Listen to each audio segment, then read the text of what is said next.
Esse discurso, vamos falar assim, né, é justamente o mais protocolar possível nesse primeiro dia, né? Claro que a gente viu, tanto no sábado como hoje também, discursos um pouco mais alinhados com o governo, que chegou a preocupar a oposição. Porque tanto no Senado quanto na Câmara, Davi Alcolumbre e Hugo Motta somente chegaram com folga e conquistaram as cadeiras em função aí do apoio da oposição. Por exemplo, o PL, 93 deputados, né, na Câmara, não quer dizer que todos votaram em Hugo Motta, mas a grande maioria sim. E, por outro lado, no Senado, temos o PL aí com 14 senadores, que também, tirando o astronauta Marcos Pontes, Magno Malta, um ou outro, também votaram em Davi Alcolumbre.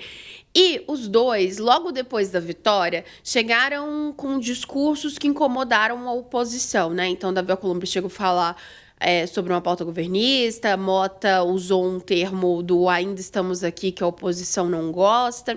Enfim, fato é que foi indicativo de que estão mais próximos do governo, que estão em um tom certo com o governo. Mas até na sua introdução, você falou até quando, né, isso pode durar. E aí a resposta, assim... na minha humilde opinião e do que a gente acompanha diariamente, é simples, né? Até o ministro Fernando Haddad entrar no meio e ter alguma proposta do ponto de vista econômico. Não tem jeito. A prioridade do governo esse ano já foi expressada no sábado e hoje também é o quê? Isenção do imposto de renda para quem ganha até R$ 5.000. Isso há um certo consenso, mas... outros pontos são mais, digamos que, críticos. O restante do pacote de corte de gastos está nessa lista e um outro que vai tratar aí sobre regulação, de certa forma, das redes sociais. Agora, esses dois presidentes não querem tratar também de pautas de costume, só que, ao mesmo tempo, a composição hoje do Congresso Nacional ela é muito contrária às pautas econômicas do governo, né? Então, até que Fernando Haddad se posicione e fale a respeito de alguma proposta, alguma proposição, essa paz aí, Brahim, Adri, com certeza, no mínimo, vai ficar um pouco abalada, né? Mas... começou do jeito que tem que começar, né? Protocolar, todos muitos amigos, bem-vindos, chamando um outro de irmão, mas isso deve mudar. Lembrando que já tem orçamento para votar em março, então a conversa vai mudar aí. Amigos, economia à parte, Adriana Ferreira, é mais ou menos por aí? É mais ou menos por aí, sim, Guilherme. Desejando também boa noite para Fran, que está aqui com a gente. A Fran disse, né, que uma das figuras que podem azedar esse relacionamento é o ministro Fernando Haddad. Eu ainda cito uma outra pessoa, que é o ministro Flávio Dino, do Supremo Tribunal Federal. Porque enquanto esse assunto de emendas parlamentares, né, estiver em voga, eu acho que com certeza alguma tensão há de existir entre essa relação.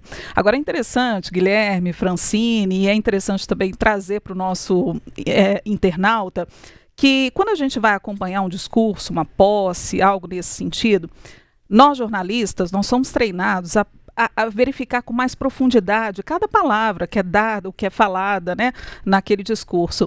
E eu te confesso para vocês que eu fiquei acompanhando com atenção, na expectativa de vir alguma indireta, sabe, de vir alguma sinalização, né, do que seria ou o que poderia vir. E eu encontrei na fala do Davi Alcolumbre, hoje, na sessão, né, que foi aberta hoje à tarde, que foi uma das sinalizações. Além dessa questão toda amistosa, né, da independência dos poderes, que todos devem caminhar de forma conforme manda a democracia, né, dessa harmonia, essa coisa bonita. Que foram temas recorrentes em todos esses discursos, né, tanto do Lula, quanto do Davi Alcolumbre, quanto do Hugo Motta. Mas o Davi Alcolumbre disse hoje à tarde, disse o seguinte: falou em espírito colaborativo, falou em aproximação, falou em maturidade institucional, mas falou o seguinte, que cada um tem que cumprir as suas obrigações. E criticou o Supremo Tribunal Federal em relação às emendas parlamentares, falando que toda decisão judicial deve ser respeitada, mas não é preciso, na verdade, assim, ele recrimina, né? Ele não admite que o poder do legislativo seja cerceado. Então, essa foi uma das falas mais marcantes, pelo menos, fora esse discurso bonito, né, de amigos e de amizades para sempre, assim. Eu acho que é difícil ter um amigo assim, né, uma amizade tão forte e duradoura. Vocês têm um amigo assim, tão forte? Dentro do palácio. Uma amizade tão forte assim? No sábado, inclusive, o Davi Alcolumbre já tinha falado sobre cumprimento de acordos, né, relacionados a emendas. Então, ele deu um spoiler também. O Gu Mota falou que defendeu as emendas positivas, que foi criado ainda lá em 2016, né?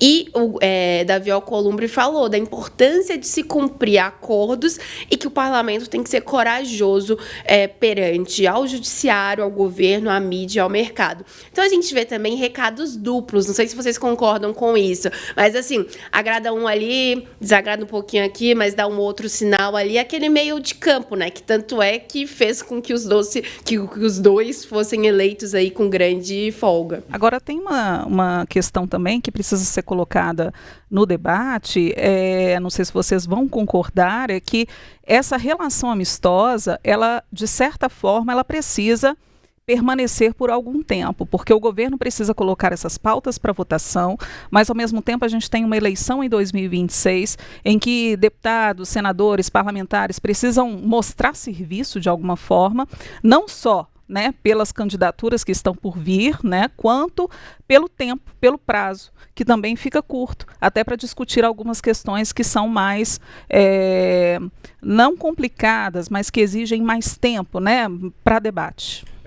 Maturidade institucional, como disse o Davi Alcolumbre, né? E eu não sei se maturidade é muito a marca deste atual Congresso. Eu torço para estar errado nesses próximos 2 anos e para que algumas das posturas sejam alteradas. Mas, para além dos discursos, a gente tem um dado que é bastante relevante para prestar atenção como o governo está tratando o governo federal como uma possibilidade de se abrir um novo cenário a partir desses 2 anos mencionados pelo presidente Lula. Porque a primeira metade do terceiro mandato de Lula foi marcado por um desempenho muito ruim no Congresso Nacional, que é reflexo de um fenômeno político que foi observado há cerca de 10 anos e que está projetando mais dificuldade na reta final da gestão. É preciso lembrar, o presidente da República está no seu terceiro mandato. Já passou por 2 períodos à presidência da República e utilizou sempre de um instrumento muito relevante, medida provisória. E aí, para medir um pouco quanto discurso e prática são diferentes, entre 2023 e 2024, a principal ferramenta utilizada pelo governo, que é a medida provisória, teve a sua pior relação na história. Os outros vetos presidenciais, que é um outro grande instrumento do governo para barrar um pouco do que o Congresso também apresenta e o governo tenta equilibrar com as suas perspectivas econômicas, também tiveram uma marca histórica muito negativa. Um total de 32 vetos feitos pelo presidente Lula a projetos aprovados pelo Legislativo foram derrubados, total ou parcialmente, por deputados e senadores, que é quem tem a palavra final. O presidente veta, mas o Congresso pode derrubar esses vetos. O número é similar ao do mesmo período da gestão Jair Bolsonaro. De 133 medidas provisórias que o presidente Lula editou em 2023 e 2024, 20 foram aprovadas, com modificações, cerca de 1/3 do mesmo período sob o ex-presidente Bolsonaro, que até então tinha o pior desempenho, 58 medidas provisórias de um total de 156. A maior parte, 76, caducou, também sem ter sido votada. Eu acho que dá um pouco da medida do quanto. Discurso é uma coisa, realidade prática é outra. Na hora que medidas provisórias, que são um pouco assim, a cara do governo, né? Manda-se uma medida provisória com aquela ideia. Esse é o tema, a coisa muda de figura.